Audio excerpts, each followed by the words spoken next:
साथियों नमस्कार, एक बार फिर से स्वागत है आपका साइंस प्रैक्टिकल लैब में। आज का हमारा जो प्रैक्टिकल रहेगा वो रहेगा किसी द्रव का अपवर्तनांक अवतल दर्पण की सहायता से ज्ञात करना। दोस्तों कोई भी लिक्विड अगर आपको दिया जाएगा और उसका अपवर्तनांक आपको ज्ञात करना है, किसकी सहायता से? अवतल दर्पण की सहायता से। अवतल दर्पण आप जानते ही होंगे। अवतल दर्पण क्या होता है? एक दर्पण होता है इस प्रकार से, इसका बाहरी पृष्ठ पर पॉलिश की होती है और अंदर वाला जो पृष्ठ होता है वो परावर्तक पृष्ठ का कार्य करता है। देखिए इस प्रकार का एक दर्पण होता है, ये देखिए, जिसका अंदर वाला पृष्ठ जो होता है वो परावर्तक पृष्ठ का कार्य करता है और बाहरी जो भाग होता है ऊपरी भाग उस पर पॉलिश की होती है। ठीक है, इस दर्पण की सहायता से हमें कोई भी लिक्विड जो पारदर्शी हो, वो द्रव हो सकता है, ये जल हो सकता है, H2SO पेरोक्साइड हो सकता है या बेंजीन हो सकती है, यानी कोई भी ऐसा लिक्विड जो पारदर्शी हो उसका अपवर्तनांक हम ज्ञात कर सकते हैं। वो कैसे ज्ञात करते हैं? देखिए इस प्रकार का एक इंस्ट्रूमेंट होता है, आप देख सकते हो, एक स्टैंड लगा होता है और हमें एक स्टैंड लेना है। उस स्टैंड के साथ में एक ये पट्टिका लगी हुई है और इसके ऊपर हमें क्या करना है, एक देखिए किस प्रकार का स्टैंड होता है, इस प्रकार का एक स्टैंड होता है। ये देखिए आप, ये किस प्रकार का स्टैंड होता है, ये ठीक ब्यूरेट स्टैंड जैसा ही है, जैसे हम ब्यूरेट स्टैंड लेते हैं इसके केमिस्ट्री के प्रैक्टिकल में। इसमें एक पिन लगी होती है और इस पिन की सहायता से एक आपको दर्पण लेना है। ये दर्पण इस प्रकार से रखना है आपको और इस पिन को जो आप देख रहे हो, ये पिन ऊपर नीचे खिसक सकती है दोस्तों, इस प्रकार से देखना, हम इसको इस प्रकार सेट कर सकते हैं। ठीक है, ऊपर नीचे जा सकती है ये। हमें करना क्या होता है, सबसे पहले हमें करना है, सबसे पहले हम देख लेते हैं कि हमें अपवर्तनांक ज्ञात करने के लिए क्या करना होगा। बेसिकली देखिए, अपवर्तनांक ज्ञात करने के लिए सबसे पहले हमें इसकी थ्योरी पढ़नी है, भाई ये किस प्रकार कार्य करता है। तो अपवर्तनांक के लिए आप सूत्र ध्यान रखना है, म्यू, यानी अपवर्तनांक इज इक्वल टू क्या होता है, R अपॉन R डैश। अब ये R क्या है और R डैश क्या है? देखिए दोस्तों, R है वक्रता त्रिज्या, जो हम यहाँ पर दर्पण ले रहे हैं, अवतल दर्पण जो ले रहे हैं, इसकी वक्रता त्रिज्या है R, और R डैश क्या है, आभासी वक्रता त्रिज्या। तरीका बता देता हूँ मैं आपको कैसे करना है। सबसे पहले आपको इस ब्यूरेट स्टैंड जो ले रखा है हमने, इसके ऊपर दर्पण रखना है। ये पिन जो है इसकी सहायता से हमें R निकालनी है। ठीक है, वक्रता त्रिज्या निकालनी है। इसके बाद क्या करेंगे, इसमें जल भर देंगे अवतल दर्पण में और उसके बाद दोबारा से R निकालेंगे। वो R कैसे निकालेंगे, यही सबसे बड़ा सवाल है। ये R आते ही हमें, R और R डैश ये दोनों आते ही हमें म्यू का मान मिल जाएगा, अपवर्तनांक का मान मिल जाएगा। तो दोस्तों कैसे ज्ञात करते हैं R और कैसे ज्ञात करते हैं R डैश, वो देखिए। सबसे पहले हम ये स्टैंड लेंगे, ये दिया है आपको, इसके अंदर क्या करना है, दर्पण रखना है। दर्पण की सहायता से हमें इसके अंदर R का मान ज्ञात करना है। ये R का मान कैसे निकलेगा ये हम प्रैक्टिकल के दौरान देखेंगे। फिर हमें इसके अंदर क्या करना है, इस दर्पण का जो आपको पता है 10वां भाग है, इसके अंदर जल भर देना है या वो लिक्विड भर देना है जिसका अपवर्तनांक हमें निकालना है और उसके बाद वापस से R डैश का मान ज्ञात करना है। अब R और R डैश का मान अगर आपको मिल जाएगा तो इसके बाद हम क्या कर लेंगे, म्यू का मान निकाल लेंगे। इससे हमारा क्या आ जाएगा, अपवर्तनांक आ जाएगा। आइए दोस्तों देखते हैं R का मान कैसे निकालते हैं और R डैश का मान कैसे निकालते हैं। इस पहले एक बात बता देता हूं मैं आपको, R और R डैश निकालने से पहले हमें क्या करना है। देखो आप जानते हो कि अवतल दर्पण की सहायता से जो भी हमें चित्र बनाते हैं, प्रतिबिंब बनाते हैं, तो क्या देखते हैं कि जब बिंब हम फोकस बिंदु पर रखते हैं, ध्यान देना, थोड़ी सी बात ध्यान देना, जब बिंब फोकस बिंदु पर रखते हैं तो इसका प्रतिबिंब कहाँ बनता है, अनंत पे बनता है ना प्रतिबिंब। जब बिंब को फोकस बिंदु पर रखा तो प्रतिबिंब अनंत पे बनेगा। लेकिन जब बिंब को C पर रखते हैं, C का मतलब सेंटर पर, केंद्र पर, वक्रता केंद्र पर, वक्रता केंद्र पर जब हम बिंब को रखते हैं तो प्रतिबिंब भी कहाँ बनता है, वक्रता केंद्र पर। बस इसी सिद्धांत पर कार्य करता है ये।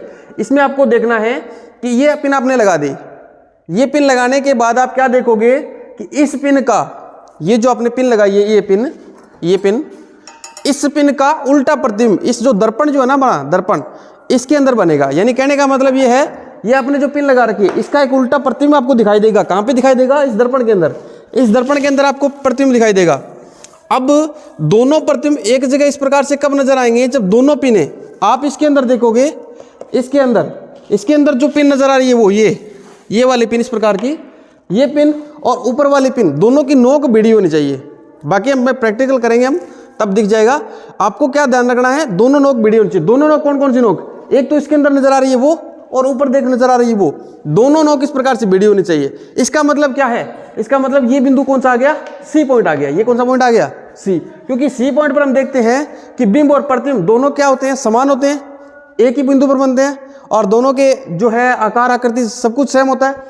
ये में मिल जाएगा सी मिलेगा, सी का मतलब में क्या मिल गया, आर मिल गया, समझ रहे हो, यानी ये दूरी मिल गई, ये दूरी क्या होगी, आर हो जाएगी ये दूरी, ठीक है। अब आर मिलने के बाद हमें आर डैश निकालनी, आर डैश होती है आभासी वास्तविक आभासी वक्रता त्रिज्या। वो कैसे निकालेंगे, यहाँ पर आपने जल ले लिया, यहाँ पर आपने क्या लिया, जल ले लिया। जल लेने के बाद आप देखोगे कि ये यहाँ नहीं आएगी। अब आपके अंदर, आपकी जो जल के अंदर जो ये नजर आएगी पिन, इस प्रकार से इसके अंदर प्रतिबिंब दिखेगा वो, और ये इन दोनों को फिर से आप टच करवाने की कोशिश करोगे। टच करवाने का मतलब क्या है कि इसके अंदर जो नजर आ रही है आपको पिन, ऊपर से देखोगे आप, यहाँ से दोबारा देखना, यहाँ से देखोगे तो ये जो पिन ये है और इसके अंदर जो पिन आ रही है, दोनों टच दिखाई दे रही है इस प्रकार से। इसके लिए आपको क्या करना पड़ेगा, इसको ऊपर नीचे खिसकाना पड़ सकता है। ये बात मैंने आपको पहले वाले में नहीं बताई, आर ज्ञात की तब नहीं बताई मैंने आपको, एक बार फिर से बता देता हूँ। इसके लिए आपको इसको ऊपर नीचा करना पड़ सकता है, यानी इसको प्रतिबिंब को क्या आगे पीछे करके देखेंगे हम, और जहां पर हमें पता है, जहां पर दोनों एक साथ नजर आएंगे ना दोनों, वो बिंदु क्या होगा, सी होगा। मेरी बात को आप समझ गए होंगे। अगर नहीं समझे हो तो हम देखो प्रैक्टिकल करेंगे ना तो समझ जाओगे आप, कोई भी बड़ी कहानी नहीं है। आओ प्रैक्टिकल में देखते हैं कैसे। आइए सर देखते हैं प्रैक्टिकल किस प्रकार से करते हैं। आइए सर इधर दिखाइए। अब आप देख सकते हो ये है अपना इंस्ट्रूमेंट। अब इसमें पिन लगी है, ये देख सकते हो आप, ऊपर नीचे हो सकती है ये पिन। ये हमने अवतल दर्पण रखा है। अब क्या देखेंगे हम इस दर्पण के अंदर, ऊपर से दिखाइए सर, इधर आइए, ऊपर से दिखाइए। यहाँ इसके अंदर, इस दर्पण के अंदर आपको पिन नजर आएगी, ये पिन इस प्रकार से नजर आएगी, देखना इस प्रकार से नजर आएगी। और आपको इसको सेट किस प्रकार करना है कि दोनों पिन इस प्रकार टच नजर आनी चाहिए, इसके अंदर नजर आनी चाहिए। देखो ऊपर से मैं इसको सेट करता हूँ, देखिए सर, एक बार थोड़ा सा बैक लीजिए सर कैमरे को, मैं इसको पहले सेट कर देता हूँ फिर आपको दिखाऊंगा। एक आंख बंद करनी पड़ेगी इसके लिए, आपको एक आंख बंद करके और इसको सेट करना पड़ेगा। ये देखिए सर,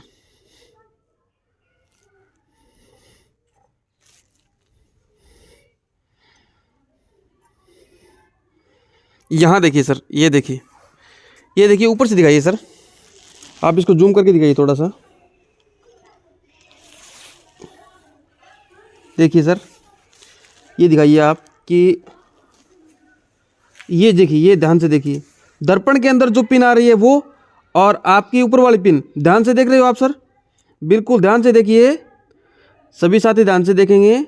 जो दर्पण के अंदर नजर पिन आ रही है वो और ऊपर वाली पिन, ये दोनों पिन जो है एक दूसरे को बिल्कुल टच कर रही है। इसका मतलब ये है, इसका मतलब ये है कि ये जो दूरी अपनी होगी, ये दूरी, ये क्या हो जाएगी, आर हो जाएगी। अब होना क्या चाहिए, बेसिकली ये होना चाहिए कि ये जो दूरी है इसके ऊपर अगर सही इंस्ट्रूमेंट होता, हमने क्या कर रखा है, एक मात्र जुगाड़ बोल सकते हैं इसको, जुगाड़ कर रखा है। यहाँ से यहाँ तक की दूरी जो डिस्टेंस है, यहाँ पर एक मेजरमेंट लगा होना चाहिए, कहने का मतलब स्केल लगा होना चाहिए, और ये हमें दूरी पता होनी चाहिए, पता लग जाती है उस स्केल से। लेकिन हमारे पास स्केल नहीं है तो हम मान लेते हैं ये दूरी जितनी भी आएगी, मान लो 20-25 जो भी है सेंटीमीटर, ये मान लेते हैं, ठीक है। आइए सर मान लेते हैं कि आर का मान कितना है, आर बराबर मान लेते हैं ये कितनी है, एक्स मान लेते हैं, एक्स सेंटीमीटर मान सकते हैं। अब हम क्या करेंगे सर, अब क्या करेंगे हम, अब हमें करना क्या है, ये हमें जल लेना है, जल का अपूर्णांक निकालना है तो जल लेंगे, और कोई लिक्विड लेना है उसका अपूर्णांक निकालना है तो और कोई लिक्विड ले लेंगे। अब उसको क्या करेंगे, इस दर्पण के अंदर डालेंगे, ये दीजिए, डाल दिया, सावधानी से आपको डालना है। अब क्या करेंगे, वापस से सेट करेंगे, मैंने आपको दिखाया था ठीक उसी प्रकार दोबारा से पिन को सेट करेंगे और सेट करने की कोशिश करेंगे। मैं एक बार सेट कर देता हूँ, उसके बाद दिखाएंगे सर। ऊपर नीचे करना पड़ सकता है इसको, आपको थोड़ा सा टाइम लगेगा इसमें सेट करने में, लेकिन हो जाएगी। दिखाइए सर, आप दिखाइए। अब आप दोबारा देखेंगे कि जो ऊपर वाली पिन है ये, और जो दर्पण के अंदर आपको नज़र आ रही पिन, ये दोनों पिन आपको एक सीध में नजर आनी चाहिए। ये देखिए सर, ये दोनों पिन आपको एक ही सीध में नजर आ रही है, ध्यान से देखिए। जब ये दोनों पिन एक ही सीध में नजर आ रही है, इसका मतलब ये दूरी कौन सी है, ये दूसरी आ गई। ये दूसरी कौन सी, जब इसके अंदर लिक्विड भर रखा है ना तो ये दूरी आ गई, ये आर डैश है, ध्यान से देखिए, ये आर डैश है। और आर डैश का मान देखो, आर था तो यहाँ थी, ये पिन हमने थोड़ी सी ऊपर थी आर, तो हमें आर डैश का मान मिल गया। इधर रहे सर, आर डैश का मान लेते हैं वाई सेंटीमीटर, ठीक है। एक्स और वाई के मान हमें मिलेंगे, हमें क्यों मिलेंगे, क्योंकि उसके अंदर जो आपको वो इंस्ट्रूमेंट दिया जाएगा उसके अंदर ये लगा होगा, इसके अंदर मेजरमेंट लगा होगा, स्केल लगा होगा, उसकी सहायता से नाप लेंगे। अब कैसे निकालेंगे म्यू का मान, आइए सर दिखाइए। म्यू का मान निकालने के लिए हमें आर अपॉन आर डैश चाहिए, इसका मतलब एक्स अपॉन वाई, ये आ गया म्यू का मान। और चूंकि हमें पता है ये अपूर्णांक जल है, तो जल का अपूर्णांक कितना होता है 1.33, तो हमारा ये आ जाएगा 1.33। चूंकि हमें एक्स और वाई का मान पता नहीं है, ये हम स्केल की सहायता से निकालेंगे।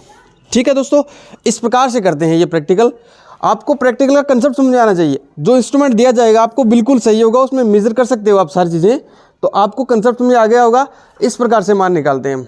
ठीक है दोस्तों, आगे प्रैक्टिकल वीडियो आती रहेगी, बने रहिए हमारे साथ। बाकी चैनल को सब्सक्राइब कीजिए, दोस्तों के साथ शेयर कीजिए। नमस्कार।